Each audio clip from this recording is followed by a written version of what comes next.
პირველი F82, რომელსაც გადავიღებდით ჩვენ არხზე, მინდოდა რომ ყოფილიყო ჩემი ავტომობილი და ერთ-ერთმა გამომწერმა სწორად გამოიცნო, შევიძინე M4 და დღეს გვექნება ოდნავ უფრო განსხვავებული ეპიზოდი.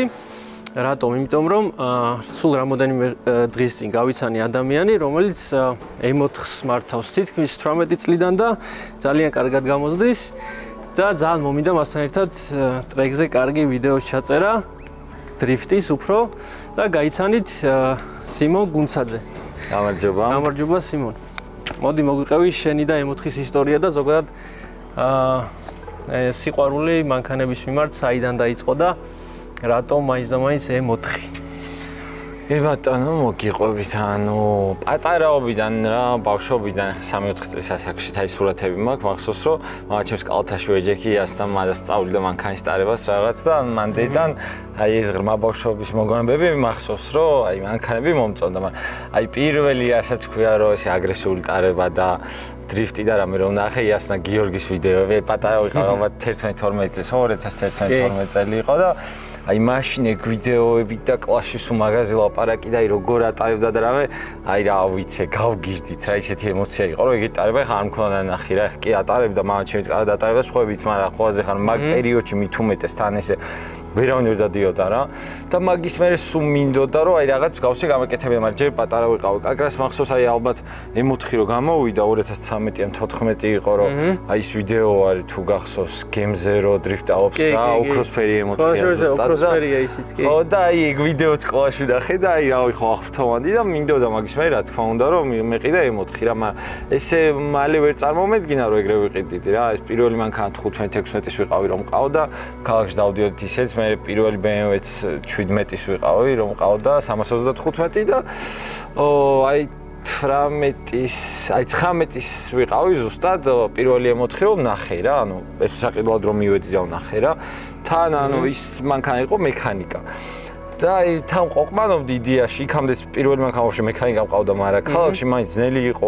ეხლა მით უმეტეს, მაგრამ მაშინ ძნელი იყო რა ყოველდღე ამ საცობებში მექანიკით შეავლი, მაგრამ ისე მოხდა რომ მაინც გადავწყვიტე რომ ეს M4 მეყიდა რა, მექანიკა M4 და აი კიდე კაი რომ მაშინ მექანიკა ვიყიდე რა და მაგან შემოყვარა ყველაფერი. აი სულ სხვა სამართავი არის, მართალია ცოტა პრობლემურია მექანიკა დისკისთან შედარებით, მაგრამ მაინც თავის მუღამი აქვს რა, მით უმეტეს როცა დრიფტს სწავლობ და ის კარგად არიცი რა, გინდა არ გინდა, ეხლა მაშინ შეიძლება მომესრიალებიან რა, მაგრამ ეს პროფესიონალურ დონეზე ნახდად არ ვიცოდი რა და იმ მანქანამ მასწავლა დრიფტი რა და ძალიან შემაყვარა. ანუ ძალიან კაი სამართავი მანქანა იყო და არის კიდევაც აგე, ნუ კი ეს DCT-ია და სხვანაირად იმართება, მაგრამ ნუ მაშინ და პირველი M4 ყავდა 19 წლის ასაკში. კი, 19 ვიყავი ზუსტად რა. ესეთი ფერი იყო? არა, ის იყო ნაცრისფერი. სხვა შორის მაგის მერე ანუ 3 M4 გამოვიცვალე რა, ეს არის ჩემთვის მესამე M4 და ყველა ლუკიანი იყო რა, პირველად ყავს ოქროსფერი, იქამდე ყველა ნაცრისფერი იყო და ყველა ლუკიანი, ერთი კარბონის ჭერიანი M4 ვერ შემხვდა რა. სხვათა შორის მეც ყველასთვის მინუსია რატომღაც ლუკიანი M4 და სიამოვნებაში ჩემთვის ყოველთვის პრიორიტეტულია ლუკი რა, იმიტომ რომ ლუკი ყოველთვის ასწორებს. ვთქვი რომ მანქანას ლუკი თუ აქვს, რა ვიცი, კარგია რა, ცუდი ნამდვილად არ არის და ყველა რატომღაც არჩევს კარბონის ჭერიანს რა.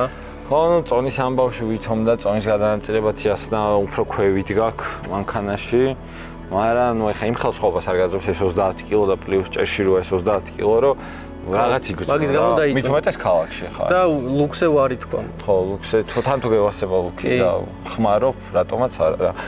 კიდე რა მაინტერესებს მექანიკა, ანუ განზრახი ყიდე თუ უბრალოდ მექანიკა შეგხვდა მაგ დროს და ჯო აი ეგრე შემხვდა იდეაში რა, ესე განზრახ გადაწყვეტი მქონდა რომ დისკი მეყიდა რა. მაგრამ ისე მოხდა რომ ბავშვს გამოწერას ვაპირებდი. რაღაც აუქციონებს ვეთამაშეთ ისეს და მე აქვე ვნახე ძალიან კაი ვარიანტი რა, თან ჩვენ ახლობლებს ყავდათ იდეაში ნაცნობებს და აუდექით და რახან აქვე იყო მექანიკა ვიყიდე რა. ჩვენიერი ვარიანტი იყო მაგ დროისთვის ისეთ ფასად ვიყიდე. მეც მექანიკა მინდოდა ძალიან და ყველა რატომაც მეუბნებოდა რომ ვისაც გამოცდილება ქონდა მანქანებთან, ყველა მეუბნებოდა რომ მექანიკა არ იყიდო, ძალიან დიდ შეცდომას დაუშვებო და არ ვიცი, ალბათ კაი იქენი რომ DCT ვიყიდე რა. კი ბატონო, ნამდვილად კაი იქენი, იმიტომ რომ 3 კარობკა ჩავშალე რა. ორი ხიდი ჩავშალე, ყუმბარი. ანუ ვერ უძლებს ქარხნული. ხო, ანუ ქარხნული მექანიკა არის, შიგნეულობა, ანუ ინტერნალსი აქვს იგივე რაც N55-ს, რა უბრალოდ კოჟუხი არის განსხვავებული, რადგან ამას ქარხნულად 2 დისკი ენცეპრენი ამოყვება და უბრალოდ დიდი კოჟუხი აქვს, თორე ანუ ეს კბილანები ყველაფერი იგივე აქვს, რაც ჩვეულებრივ 3 და 0-ს, N55-ს. და არის სუსტი ძალიან, ანუ სინქრონიზატორები, ანუ სიჩქარე ჩააგდებ და კბილანა ერთმანეთში დასინქრონიზდება, ესე რომ ვთქვათ, კბილანები აქვს ძალიან სუსტი რა და მაგას დროთა განმავლობაში ერხება. თან მით უმეტეს ქალაქში თუ დრიფტავებ, აი ერთხელ მომივიდა რომ ესე მოვადრიფტავე ის ადგილს, სადაც ცუდი გზა იყო რა და აი ზუსტად მახსოვს ზანოში ვიდექი, დრიფტში ვიდექი და აი ორმოში გადავიარე დრიფტი და აი ზუსტად მაგ მომენტში ამომიგდო სიჩქარე და რა და ეხლა მაშინ ვერ მივხვდი რა რაში იყო საქმე საერთოდ და მე ჩავაგდე, არ ჩავარდა და რა ხდება და რა მახსოვს აი სულ ამას დავურეკე ეგრე მეთქი გიო მიშველი რა ხდება და მოდიო აქ და კარგად იყავი სინქრონიზატორო ესე მითხრა და მაგის გაძლიერება როგორ ხდება? ნახე მაგის გაძლიერება რა ქარხნული კარობკა უნდა შეცვალო ან დიზელს აქვს უკეთესი კარობკა 3-დან 0 დიზელს ჩვეულებრივს რა კოჟუხს კი F-30 რა კოჟუხს მოხსნი უკანა მხარეს გადააწყობ დიზელისას გადაცემა სხვა გექნება მაგრამ ბევრად ძლიერია რა აი ეგ კარობკა მეყენა დრიფტ კარზე რა 92-ზე 92-ზე 609 საბურავზე მქონდა თან რა დატვირთვა აქ დრიფტზე კი იცი და ანუ იმაზეც კი ძლებდა და ქალაქში ანუ მაგას პრობლემა კაი ხანი არ შექმნა ანუ ამასთან შედარებით გასაგებია. კაი, მოკლედ ამდენი ეხლა რამდენი წლის ხარ? 20? ეხლა 25-ის. 25-ის. ანუ რამდენი წელი გამოდის? 6 წელი გამოდის, თითქმის რაც M4 ყავს და ანუ ჩაგდები მქონდა ხან M4 არ მყავდა, მაგრამ ხო რა. აი რის რა აი ამდენი წელი რომ ეს მანქანა ყავს, რა განაპირობებს მაგას, ანუ რა მოგწონს ყველაზე ძალიან ამ მანქანაში?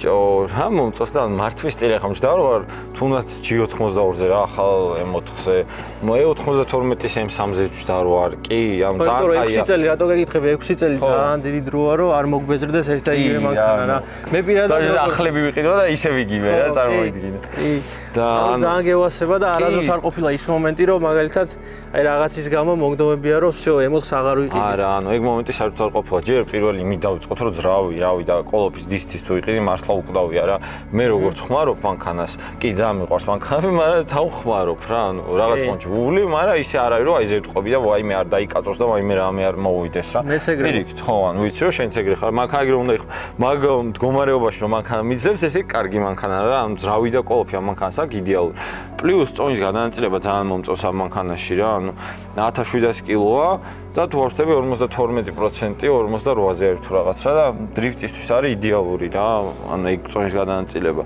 მე ვეძებდი M3-ს რა ძალიან მინდოდა M3 მეყიდა M4-ის მაგივრად მაგრამ ნუ თანხებში ვერ ჩავეტია იმიტომ რომ M3-ს უფრო დიდი ფასი აქვს ალბათ იმიტომ რომ მოთხოვნა უფრო მეტია და შეიძლება უფრო ნაკლებიცაა გამოსული იმიტომ რომ M4 გამოდიოდა მე მგონი 2020 წლამდე და M3 მორჩა 2018-ში როგორც ვიცი ხო და აი რა სიტყვი M3 რამდენად განსხვავდება M4-ისგან თუ გააქვს მაგის გამოცდილება? კი, სხვათა შორის აი ეხა M3-ით ჩემი M3 ამ ყოველი არის ხვის M3-ით ვინ კატავია რა თქმა უნდა. ერთი ის ვიცი რომ wheelbase ანუ საბურავამდე დაშორება ოდნავ დიდი აქვს და რაღაც პონჩი ცუდია ეგ დრიფტისთვის, მაგრამ თან ქალაქში სასიარულოდ ძალიან კაია, რავი, რაღაც პონჩი კომფორტულია დრიფტში ისიც რა გრძელი რო არის, რავი, რა ასწორებს. მიულია და ისიც ძალიან კაია რა. გრძელი ბაზა რაღაც პონჩი ასწორებს. ხო, რა, ესე პროფესიონალურ დრიფტისთვის რო შეხედო, იდეაში არ არის კარგი. რაც რომ მოკლე, ანუ მანქანა უნდა დაკვადრატდეს რა, ანუ 4-ვე, ანუ საბურავიდან საბურავამდე და აქეთ-იქით რა, არ უნდა იყოს ტოლი. რა თქმა უნდა, ისე უფრო დაშორება მეტი უნდა იყოს, მაგრამ ისიც არაა ცუდი რა, რომ ცოტა ქონდეს მოკლედ ბაზა რა. ანუ აი მაგალითად ხულიგან გავიღოთ რა. კი პატარა ბაზა აქვს, მაგრამ ვიწროც არის შედარებით და ძალიან კაი სამართავია რა. ხულიგან ვაფშე სულ მინდო და ხულიგან კი საწყობა დრიფტ ხარ და ხან 92 ავაწყე, ხან F22 და შემეძლო წავსულიყავი და მეყიდა ხულიგან ბევრად იაფად და თან ანუ ისეთი მანქანაა რა, რაღაც პონჩი თავის ისტორია აქვს რა. პრო დრიფტშიც გამოდიოდი როგორც ვიცი. ხო, კი, დრიფტშიც გამოდიოდი და ამ ძარით გამოდიოდი თუ სხვა ძარად? არა, ანუ E92 მყავდა და F22 მყავდა რა. დრიფტ ხარ პროფესიონალურად მომზადებული, მაგრამ ნუ არაფერი არ შეედრება ესე აგრესიულ სიალს მოდის. არა ვიცი, არ მოუწოდებ მაგისკენ. არა, ეგ არ მოუწოდოთ, იმიტომ რომ არა, პირიქით. ნახეთ მე რომ დავდიოდი ესე, აი 19 წელს ვიყავით ხო რო აღნიშნე რა და ქალაქში რო ესე დავდიოდი. და ნუ ეხა ხანდახან დავდიოდი, მაგრამ ვცდილობ მაქსიმალურად რომ თავი შევიკავო. მაშინ სხვა მოძრაობა იყო, მართლა სხვა ვიღაცები რო იძახიან ხოლმე, შეიძლება გაგეცინოთ, მაგრამ 6 წლის წინ საცობი ესე 6-დან 8 საათამდე არ იყო რა, როგორც დღეს ხდება რა. პლუს ამდენი მანქანა გარეთ არ მოძრაობდა. თან მაგის მერე იმდენმა ახალგაზრდა მაიღო მართვის მოწმობა, რომ ანუ ეჩვევა ხალხი ხა ტარების ახალ ეტაპს რა და სხვა რო ცუდა და ტარებს ცოტა რთულია რაც უნდა კაი მძღოლი იყო და გიშოც მაგარი მძღოლია მეც მაგარი მძღოლი ვარ მაგრამ ავარია მეც მომსვლია გიშოსაც მოსვლია და რა ყველას მოსვლია ეხა არა ვინც არ დადის იმას ხო რა ვინც არ დადის ჩქარა არც მოვა ავარია ვიღაც სხვა თუ დაეჯახება მაგრამ ყველაზე ცუდი მანდ ის არის რომ ჩვენ შეიძლება გავაკეთოთ რაღაც და მაქსიმალურად უსაფრთხოდ ან გადავკეტოთ ქუჩაში გზა და ისე გავაკეთოთ და მე ამას ხალხი უყურებს, პატარა ბავშვები უყურებენ, 18 წლის გამომცდელი მძღოლები და უნდათ იგივე გაიმეორონ და ძალიან ცუდად თავდება, ამიტომ ყველას მოგიწოდებთ მართლა ტრეკზე ჩამოდით და აქ აკეთეთ ეგეთი რაღაცები. დღეს ჩვენ ვართ რუსთავის ავტოდრომზე. მადლობა მათ ყველაფრისთვის და მანქანას რაც არ უნდა მაგარი кайფი მიიღო ქუჩაში გაზაობით, ისე ვერ გაწურავ როგორც ტრეკზე რა. გამორიცხულია რა. კი, აი. სად უნდა გაწურო? ეხა ქალაქში რომელი მოსახვევი უნდა გაიარო ისე რომ გაწურო მანქანა, როგორც ტრეკზე გაწურო სიტყვაზე, აი მაგალითად ესები რო გაიარო რა. კი, აი წეღან ჩავდით კაკრას რო აი ზეთი ავიდა 120 გრადუსზე 1 კრუგის დარტყმაში რა. ანუ იმდენად აგრესიულად ვიარეთ მეც და შენც. ქალაქში 2 კილომეტრში მაგას ვერ იზავ შენ რომ 120 გრადუსზე ზეთი აიყო 90-დან თორე 115-ზე თუ 120-მდე ავა რამენაირად. ტრეკზე ხო ნუ მაქსიმალურ შესაძლებლობას გაძლევს ტრეკიც რაც გინდა აკეთო და პლუს ის შეგრძნებაც გაქვს რომ არაფერი არ მოგივა რა რაც უნდა გააკეთო რა უნდა მოგიყოლოს ცუდი რაც შეიძლება მოგივიდეს ავი დაეჯახო იმას რა ქვია კედელს აი კედელით 1000-ში ერთხელ მანქანა გააფუჭო რა ყველაზე ცუდი ვარიანტი ეგ არის რა და სხვა შორის გიოც ბოლოს უკვე როცა გადაღებები დავიწყეთ და არხის ანუ G-Drive რასაც ერქვა ტრეკზე გვიწევდა ხოლმე ჩამოსვლა და მაშინ მახსოვს მეუბნებოდა რომ ტრეკზე რომ დავიწყეო სიარულიო ძალიან ბევრი რამე ვისწავლეო რა და ძალიან კაია მოკლედ ყველა ვისაც გინდათ რაღაცის სწავლა დრიფტი იქნება დროში სიარული თუ ასე შემდეგ ტრეკზე ჩამოდი და იარეთ აქ კაი, მოდი მანქანები მე M6-ით ვარ, მართალია M6 და M4 ერთმანეთის კონკურენტები არ არიან, მაგრამ რაღაცით გვანან ეს მანქანები ერთმანეთს, მიუხედავად იმისა, რომ აქ მინიმუმ ორივე კუპია რა. კი, მიუხედავად იმისა, რომ ამ მანქანების შორის არის თითქმის 10 წელი სხვაობა. მაგრამ სიგრძეშიც, რა ვიცი, სიგანეში M4 ოდნავ უფრო განიერია, მაგრამ 2004-იანია ჩემი მანქანა და 2004-ში წარმოიდგინე, ქონდა კარბონის ჭერი. აბა. პლასმასის კრილოები, ანუ ფრთები. ბაგაჟნიკი ჩვენ მგონი? ხო, არა. საბარგულის პლასმასი აქვს. ხო, საბარგულის პლასმასი. და ალუმინის კარები აქვს რა და საკმაოდ ისეთ სუბუქი ტიპია რა და ყველაზე მეტად რაც მევასება ამ მანქანაში ის არის რომ აი ხარისხი აქვს ესე მოყრილი რა, აი როგორც მარის რომ მოაყრი რაღაცას, ისე აქვს ხარისხი, უფრო ლაქშერი ტიპია რა. სალონში ჩარჯდები ხა იმაში და ამაში არ ვაკნინებ ამ მანქანას, მაგრამ იმის სალონი არის, რავი 10 ლეველით მაღლა რა. კი. ყველაფერი ტყავშია, მოკერილი და რავი ძალიან მაგარი მანქანა, მაგრამ M4-ის ვიზუალი თან მithumedes ამფერში ძალიან ლამაზია რა. ჩემი აზრით თან ამფერში წარადგინეს ხო M4 როგორც ვიცი. ხო, ამფერში წარადგინეს. კი. ერთადერთი რასაც ამ მანქანას უწუნებ არის ინტერიერი რა. ინტერიერში ოდნავ უფრო კარგი რო ყოფილიყო. აი აქ რო ეს რჩება რა, ეს არ მომწონს ყველაზე ძალიან რა. აი აქ რო წდება ეს. ხო, ეგ ადგილი რაღაც სიცარიელედ დატოვეს რა, ისე გამოვიდა რომ. კი. ნუ საჭე ძალიან მომწონს და კიდე ყველაზე მაგარი რაც არის რომ M6-ში მიუხედავად იმისა რომ M6-ია, ბევრად უფრო ნაკლები ადგილია ვიდრე M4-ში. კი, ბევრად უფრო ნაკლები ადგილია უკან რა. ანუ უკან საბარგულის სივრცე აქვს უფრო დიდად გათვლილი ვიდრე უკანა პასაჟირის რა. ალბათ არის ფიქრს რომ ვინმეს ატარებდი და M4-ის ძალიან დიდი მინუსი და ვაფშე F-სერიების ეს სახეობები. ხო, ეგ ყველას ეგრე ჭირს. იმაში ტყავითაა შემოკერილი. ხო, ტყავით არის შემოკერილი, ლამაზად და არც არაფერი დაემართება რა. აი აქ სულ ტყავია. აჰა, ხარისხიანად მაშ კომპანიებს ფული ქონდათ რა. და არ ზოგავდნენ მანქანაში კაი მინიმუმ V10 ჩადგეს. კუპეში 1600 კილომეტრი კუპეში. საბარგული შენს პლასმასის გაქვს, ხო? კი, კარბონის არა. არა, ფიბერია რა. კარბონ ფიბერ კლოსი.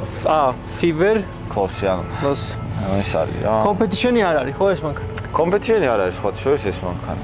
მაშინ არც გამოდიოდა, ანუ 2016-დან დაიწყო კომპეტიშენები რა.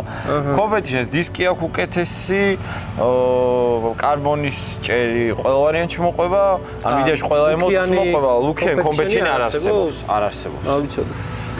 კი, დისკები აქვს უკეთესი, უკეთესია სხვანაირის, კამები აქვს, ანუ სალონი აქვს სხვანაირის, კამები ჩაჭრილი აქვს და ანუ დაკიდების სისტემაც იგივე აქვს რა. ფასში სხვაობაა, ხო, სავარაუდოდ. ბარში? ფასში. ფასში კი, ფასში სხვაობა არის, რა თქმა უნდა. ანუ ეხლა მეორად დიმანქანები რო აიღო, არის სადღაც 5-10.000 სხვაობა რა. ანუ მარტო სალონს ყიდიან ეხლა რო ადგე დამშევთან მიხვდე, 4,000-5,000 დოლარი ღირს იმის სალონი რა, რო ანუ რო გადააწყო, ხო. $10 მაინც უნდა დახარჯო კომპეტიშენი ყავს. დისკები და სალონია, მთელი მაგის ხიბლი. სიმართლე რო გითხრა 3-6-იანი რა, ეგ კომპეტიშენის დისკი ვაფშე არ მომწონს. მეც არ მომწონს. ჯერ ერთი რო 20-იანია და 20 მე ვფიქრობ რომ ამანქანისთვის დიდი დისკია. კი. და ვიზუალურადაც ყველაზე ძალიან ეს დისკი მომწონს და 18-იანი. ხო, ქარხნულებში ბაზარი არა, კი, მეც დაჟე 18-იანი უფრო მომწონს ვიდრე. და სავარაუდოდ ეს ფერი ემოთხიც ალბათ უფრო ძვირი ღირს ვიდრე ჩვეულებრივი, მაგალითად შავი ემოთხი. კი, ანუ ძალიან იშვიათია რა, დაჟე აი მარინა ბლუ ემოთხები შემოიყარა რაღაცამ ბოლო დროს, ცისფერები უფრო ბევრი ხდება ვიდრე ეს ოქროსფერები რა. კი. ანუ ყველაზე მეტი ეს ღირს იდეაში მე. მარინა ბლუ, ეს ფერი და კიდე სტაფილოსფერის სახիր ორენჯი თუ. ხო, მოწითალო სტაფილოს. ეგ სამი ტოპფერი, ანუ ინდივიდუალებს თუ არ ჩავთვლით რა. კი, და CS-ის ფერი მომწონს ძალიან. CS-ის ფერი მეც ძალიან მომწონს. ძალიან მაგარია.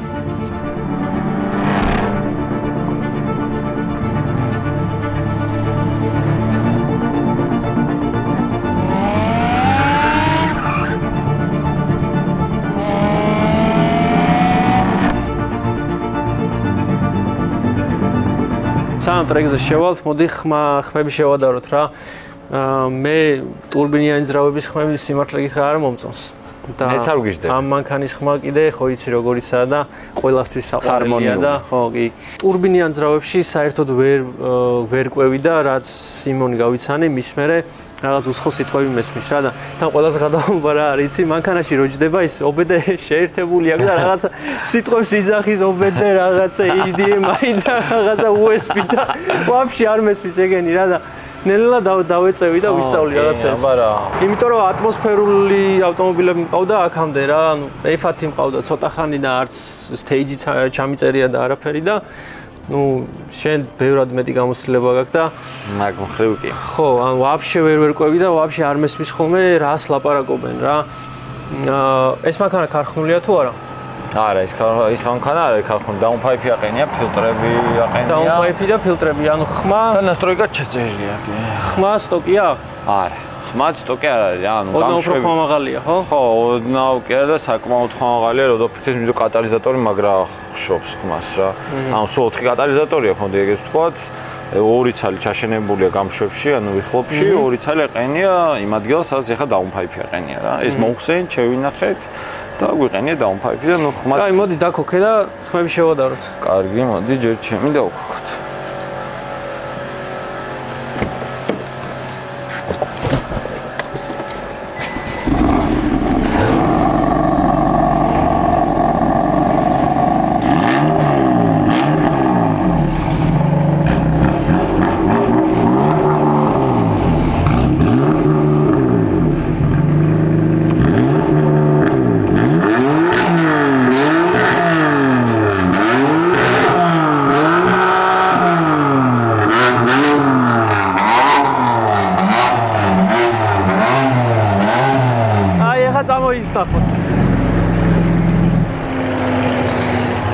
რა არის აი რაღაც მომენტში ხმა ვაფშე ეკარგება. ხო, აი უნდა დაამუღამო რაღაც აბაროძე ათამაშო, კარგი ხმა გქონდეს რა. მოუსმინოთ ჰარმონიას.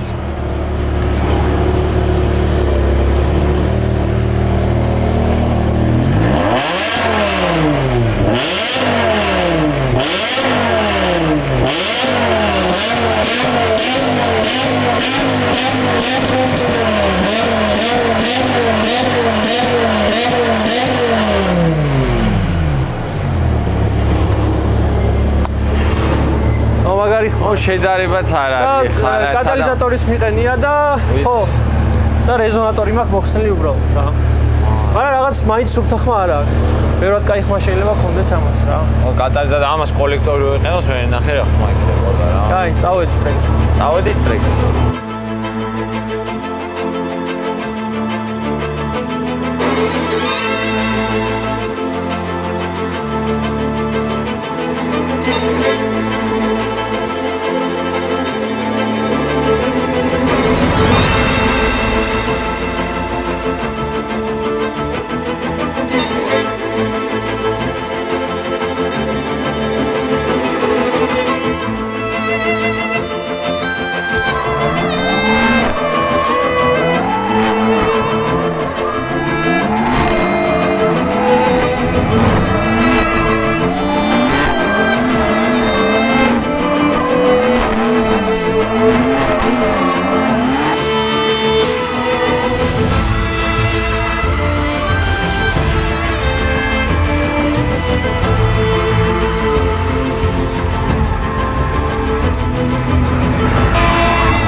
სიმონ, რა სიტყვი, მე მგონია რომ M4-ის ძალიან ძლიერი მხარე არის დრიფტი.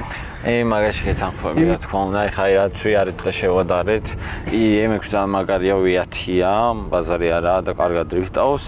მაგრამ მაინც კი ატმო და ეს ტურბოა, მაგრამ თავის პლუსები აქვს და ბევრი პლუსი აქვს, მე თუ მკითხავ იმასთან შედარებით რა. ხო, იმიტომ რომ შენ რო გადიოდი მოსახვევს ან მოკვებოდი ან წინ იყავი, ბევრად ხედავდი, ბევრად უფრო დიდი კუთხე გეჭირა და თან მე მოხვევის კუთხე მაქვს ძალიან პატარა, ანუ დრიფტისთვის მოხვევის კუთხე რო არ გაქვს, ანუ მაქსიმალურად ვცდილობდი რომ ნაკლები კუთხე დამეჭირა, რომ გადასვლისას ხო მეორე მხარეს არ დამტრიალებოდა რა. და შენ 18-ები მე მგონი ჯობდა რომ 19-ით გეზანოსა. ანუ ეგ შეცდომა დაუშვით 18 კაი იქნებოდა, მაგრამ ჩვენ შეცდომა დაუშვით რომ საბურავი თავის დროზე არ ვნახეთ ისეთი, რომელიც დაემთხოვდა წინა საბურავს რა. ხო, ამ დაბალი გეყენა ჩვენ უკან ეხა რეალურად გვეყენა 18-იანი დისკი, ზოგადად M4 გამოდის 18-იანი დისკითაც, მაგრამ იმ 18-იანი დისკზე საბურავი გვეყენა დაბალი ბორტით რა, 265, 35-ზე გვეყენა, როცა 40-ზე უნდა ყენებოდა რომ დაემთხოვდა, ხო რა, წინა 19-იანი დისკს. ამის პრობლემა არ იქნებოდა უკან 18 წინ 19 თუ ერთნაირი როტაციის დონე ექნებოდა, თუ როტაციის სიჩქარე რა. და რადგან უფრო პატარა გვეყენა რა, მანქანა უფრო მიმართული იყო დატრიალებისკენ. ან ძალიან სრიალებდა, მოჭიდება არ მქონდა, მაგრამ ზატო კუთხეც მაქსიმალურად მივეცით და ბოლიც გავგდიოდა, მე მგონი კადრებში გამოჩნდება ნახავთ. და ისე საბურავი რა გეყენა? ახალი ხო? საბურავი გვეყენა ახალი ჩინური რა, სხვათა შორის ძალიან კაია, ზოგადად ქალაქშიც დრიფტზეც ყველგან რომ ახალი დააყენო და ახალს და მიშენის თუ დააყენებ და იოკოჰამას ხო ყველაზე კაია რა თქმა უნდა რაღაც კაი ბრენდს ვიძახი, მაგრამ მეორაც და სიტყვაზე 2018-იან რაღაც მიშენი პილოტ სპორტს ყველა ვარიანტი ჯობია რომ 2025-იანი და ჩინური დააყენო რა. ჯერ მოჭიდებაც უკეთესი გაქვს, ყველა ვარიანტი უკეთესი გაქვს რა, 6 წლის საბურავი და 7 წლის გამომშრალია რა. და მე კიდე არ ვწვდება, ძალიან დიდი ხანი არ ვწვდება რა. ეხლა აი ხო შევადარეთ, შენ გეყნა რაღაც პირელი 2020-იანი სიტყვაზე, მე მეყენა ახალი ჩინური საბურავი. შენი უფრო ძვირი ღირდა ვიდრე ჩემი, მაგრამ ჩემმა საბურავმა გაძრო აი ორჯერ მეტი რა, იმენა ორჯერ მეტი რა. იმიტომ რომ შენ ბევრად მეტი ბოლითი არე, ბევრად მეტი კუთხე არე და თან 18-იანია და ხო 18-იანი იყო. მოკლედ საბურავების კომპანიებს თხოვთ რომ დაგვასპონსოროს. რაც უფრო მეტი საბურავი იქნება, მით უფრო მეტი მაგარი ვიდეო იქნება და მით უფრო მეტი დრიფტი იქნება. მოკლედ დრიფტი უფრო გვევასება ჩვენ, ესე გამოდის რა. ეგრე გამოდის რომ დრიფტი უფრო გვევასება. დრიფტი ასწორებს კი. ზეთი შევცვალე, სხვა ზეთზე გადავედი და ძალიან გადავიდა, ანუ 100-ს გაცდა თითქმის. შენთან როგორ იყო? ჩემთანაც ბევრზე ავიდა, მაგრამ ტრეკი ძალიან ხო, მით უმეტეს იყო 27 გრადუსი თუ 27 გრადუსი. ძნელია მაგ დროს რო გაგრილდება. დრიფტის დროს მით უმეტეს არ გრილდება მანქანა. ხაერი არ ხდება რადიატორს კი ბატონო. რას ურჩევდი M4-ის ფლობელებს ან რას ურჩევდი იმ ხალხს, ვისაც M4-ის შეძენა უნდა? აი, რავი, აუცილებლად ჩამოდით ტრეკზე და აქ დამუღავთ რაღაცები, ან მესმის რომ ბევრს უნდა ქალაქში ავული და ერთვენი აგიგრძალავთ რა, იმის და მიუხედავად ჩვენ მოგიწოდებთ რომ ეგ არ გააკეთოთ. რა თქმა უნდა, არიან ადამიანები, ვისაც უნდა რომ იქ გააკეთოს მაინც და არც პატრული და არც თავრობა და არავინ მაგას ვერ აგიგრძალავს რა, კი იმაზე სანქცია არის და ჯარიმა, მაგრამ მაინც აკეთებთ და მეც ხანდახან ვაკეთებ ხოლმე იმის და მიუხედავად რომ არ შეიძლება, მაგრამ ყოველთვის ვცდილობ ზოგადად რა, მაგას მინდოდა აღმეღნიშნა რომ ანუ ყოველთვის თუ ეგეთ რაღაც ვაკეთებ, ვცდილობ რომ გავაკეთოთ ქალაქგარეთ რა, თუნდაც წყნეთში და თუნდაც მთაწმინდაზე, ან რავი, დიდგორში. აი ვაჟაზე, ძმაო, ვაჟაზე 1-5 წელია მე არ მახსოვს რომ მეზანოს არა ანუ ეს კანონიც და ეს ამბებიც მაგიტო ხდება რომ ვაჟაფშაველა აიკლეს რა და არ შეიძლება ქალაქის ცენტრში მართლა არ შეიძლება სულღამის 5 საათი იყოს ხალხს ძინავს რა და მაგიტო მას დაიწყო ეს ყველაფერი და ქალაქის ცენტრში მაინც არ აკეთებს არ გეცინება მაგას რო იცახი რატო სადვიზანოსი ვაჟაზე ჩიმ კაი ბაზარია არ გვიზანოსია ვაჟაზე არა ყველას მოუწოდებთ რომ აქ ჩამოვიდნენ რა იმიტომ რომ ჯერ ფიზიკურად ვეღარ გავქარჩავთ უკვე იმდენი ჯარიმა გვაქვს რავი აბოლო ერთი კვირის განმავლობაში დამიწერეს 5000 ლარი ჯარიმა და ნუ სასაცილოა რა. მეც მათ შორის. ქულების აღარ მაქვს. რამდენი ქულა გაქვს? 60. 60, მე 65. კაი, მოკლედ დღევანდელი დღე ესე დავასრულოთ. მადლობა შენ სიმონ. მადლობა შენ. ჩვენი მაყურებლების 90% თითქმის არ არის ჩვენი გამომწერი, ამიტომ ყველას ვთხოვ რომ გამოიწეროს არხი. და დააჭიროს ზარის ღილაკს. ვისაც ჩვენი მერჩის შეძენა უნდა ასევე შეუძლია შეიძინოს სტიკლაბის ვებგვერდზე და ძალიან დიდი მადლობა ჩვენს სპონსორს Carex Imports და დარწმუნებული ვარ ძალიან ბევრი ადამიანი გვიყურებს ვისაც ავტომობილის შეძენა უნდა და ჩამოყვანა. ამაში დაგეხმარება ეს კომპანია და გაგიწევთ ძალიან კარგ სერვისს და აგირჩევთ იმ ავტომობილს ზუსტად და ისეც როგორც თქვენ სურთ. დაგემშვიდობებით დროებით.